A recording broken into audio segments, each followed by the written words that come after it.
Welcome to Sunderberg Outdoors. We're in a bit of a transition period here now. The open water season's over. Deer hunting is over, for me anyway. It was a success. Mish and Sydney's wedding just happened. It was a wonderful, beautiful day. And as you can see, the ice is still a little bit soft. So now is a good time as any to make some deer smoke sticks. We got venison in the freezer. So come along for the journey. Let's do it. Welcome to Rick's Kitchen. Today I'm going to be doing a venison teriyaki meat stick with hickory and applewood smoke. I really like it. I've been experimenting a lot to try to get the right combination. Our friends really like it as well. Today I'll be using 100% deer meat. It's a much leaner meat, and when a smoke stick comes out of the smoker, it's chewy, and I really like that. You could also use moose or bear or beef or any combination of them.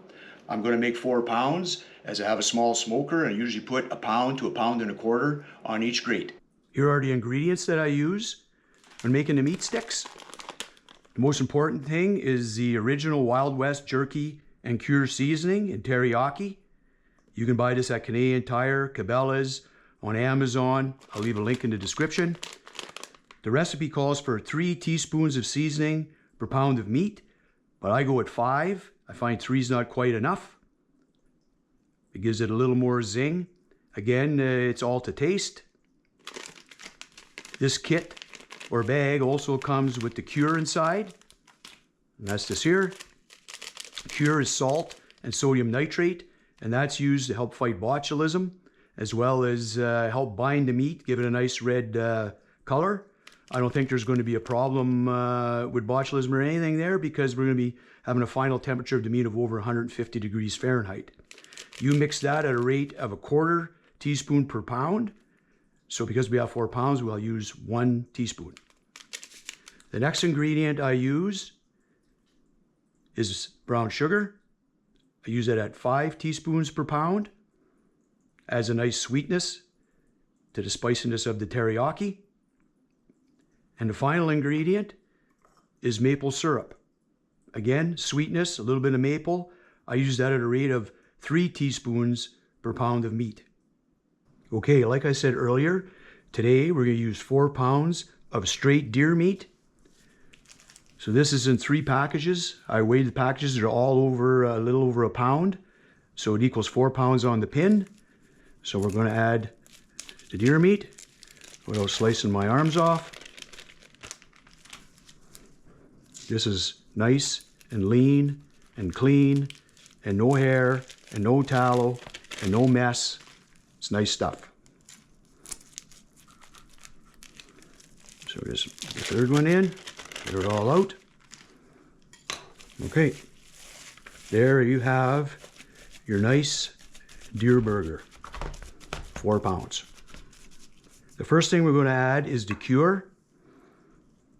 Now I put it in 1/4 cup of water, dissolve it in there.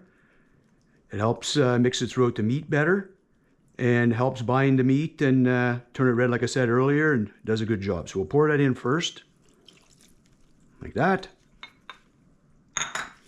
And we'll mix her up a little bit.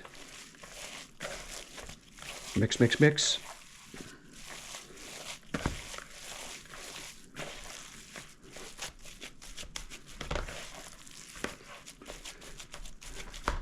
Next, we're going to add the rest of the ingredients. We'll only add half at a time of each, and then do some mixing. So first, we'll add the brown sugar, approximately half of it. And then we'll add the teriyaki seasoning, half. And then the maple syrup. Now you can substitute honey if you would like. The only problem with honey is honey burns. So I think maple syrup's a better choice. But if that's all you have, again, this is all to taste. This is the way we like it. You might want it sweeter. You might want it a little more teriyaki. But the best way to do it is add a little bit less of all the ingredients. Take a teaspoon of the meat, fry yourself a little sample, and have a taste and see what you think. If it's good, if it's not strong enough, add the rest of the ingredients. It's always easier to add your ingredients rather than have to add meat because you got too much seasoning and stuff in it. So we'll put the last of the maple syrup. We'll try to get that all out nice. That's good dark maple syrup. Again, I'll put a link in the description for all these ingredients. Just mix it nice. This will bind up overnight, turn nice and red, stiffen up by the morning. And then we'll get her into the jerky gun. So we'll cover it for overnight in the fridge. It'll set nice. And we'll see what she looks like in the morning.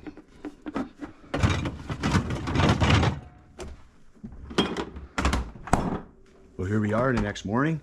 We're going to check our meat stick meat.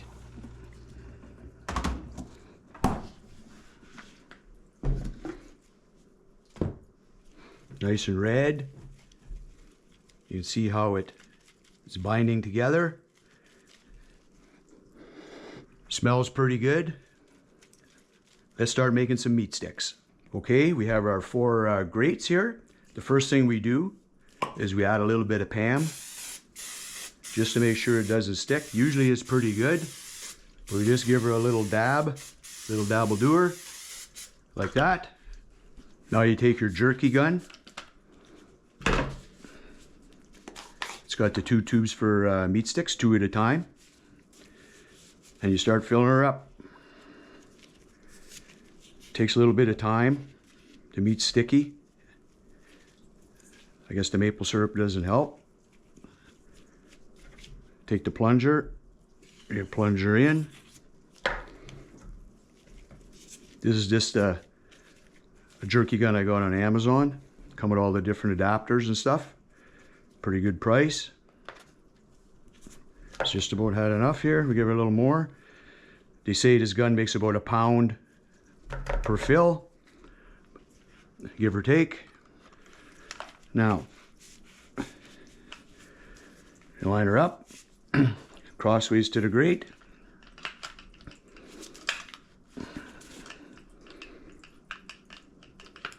Here we go.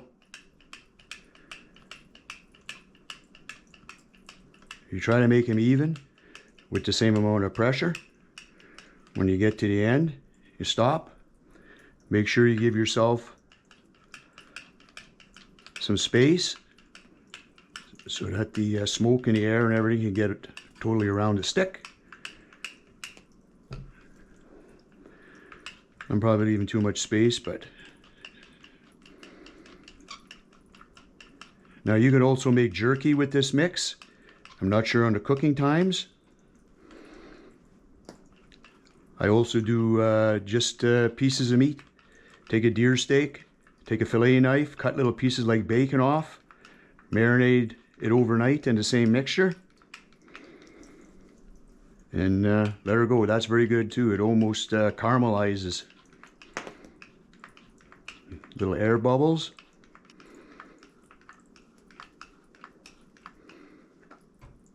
And there you go. There's 1 rack.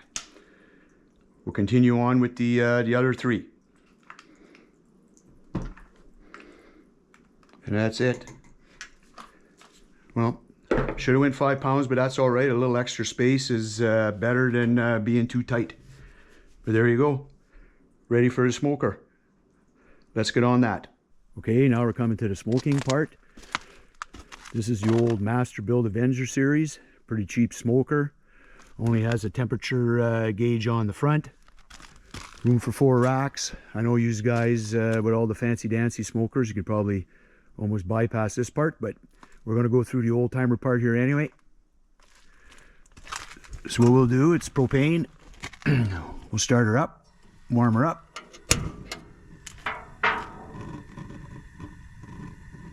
Now, you warm her up on high. Because it's minus 10 degrees, we'll probably be able to set this on minimum. But sometimes if you're doing it in the summer, minimum is too high. There's a little hack here that if you you go past the high, You can actually bring her right down, right down, right down, right down to nothing. There's a little drip tray I put in there. Catch any drippings that happen to come out. Not too much comes out because you're not really going mega hot. And what I use for the chip tray is an old cast iron frying pan. It holds the heat much better than just a metal pan. The chips I'm using is a combination. They're both made by Vermont Castings. We have the hickory, and we also have the apple. These are chips, not chunks. And what I do is I just kind of go handful for handful, 50-50. And we just add them, mix them up.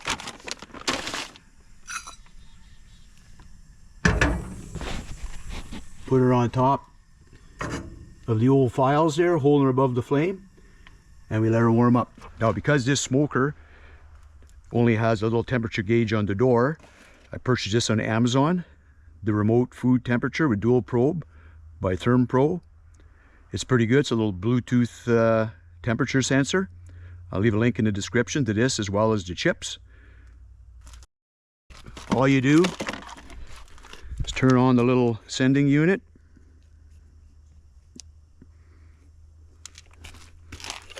And I usually just mount it on the side here somewhere. I stick the probe in through the vent hole.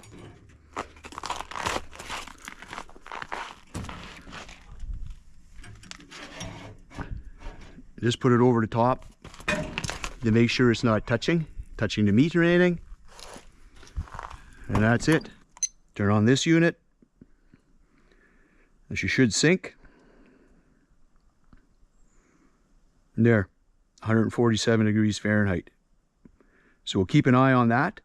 We want to hold the temperature around 170 degrees Fahrenheit for the first 2 hours. And then after that, we'll check out the temperature of the meat and stuff, and we'll bring her up to about 200 and finish her off. Okay, our temperature is at 175. You can see she's smoking pretty good. So I think we're going to start. So we're going to put our racks in here, 2 at a time.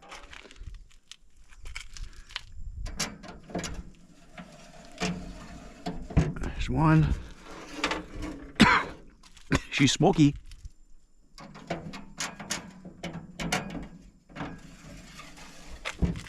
Number 3. And number 4. There you go. Because it's -10 out now, it's going to cool off the smoker a bit. But she'll come back up to temperature. We'll keep an eye on it. We'll have to play maybe with the propane setting, as well as add chips. And that's it. 170 for 2 hours. Every 30 minutes, I'll rotate the racks top to bottom, reverse them around 180 degrees, because it seems like on this smoker, it cooks a little faster on the back than on the front. So we'll do that, and we'll check her in 30 minutes. Well, 30 minutes is up.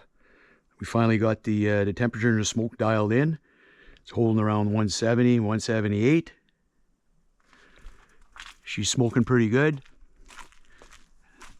The first hour, hour and a half, it's critical to have lots of smoke. That's when it does the maximum absorption into the meat. We're going to rotate the racks.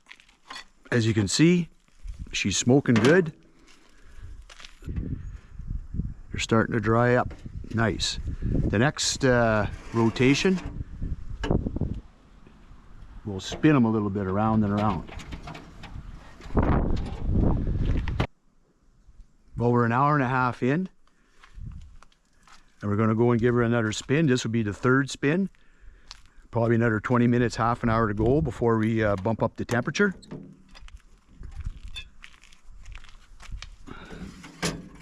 As you can see, they're getting nice and red, shrinking up. Try to keep them separated. She's still smoking, but I think after this smoke goes out, that'll be fine. While we're at the 2 hour mark, so it's time to bump the heat up.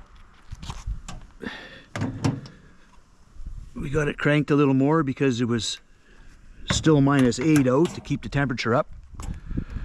So we're going to take them out, rotate them, check the temperature of these here. You can see they're 150, actually above 150. And I'm sure the bottom row will even be a little bit higher.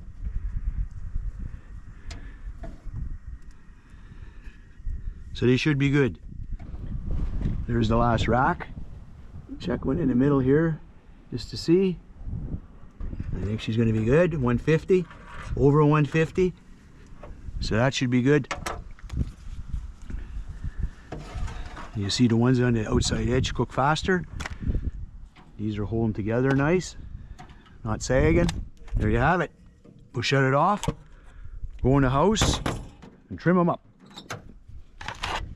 Okay, we got them back in the house. Look pretty nice, pretty red, a little shiny. Usually what I do is take a clean, damp rag and wipe them all down, but we won't go through that today. But what I'll do is just, when they're still warm here, nice, snip the ends, snip them in half. Okay, there you have it.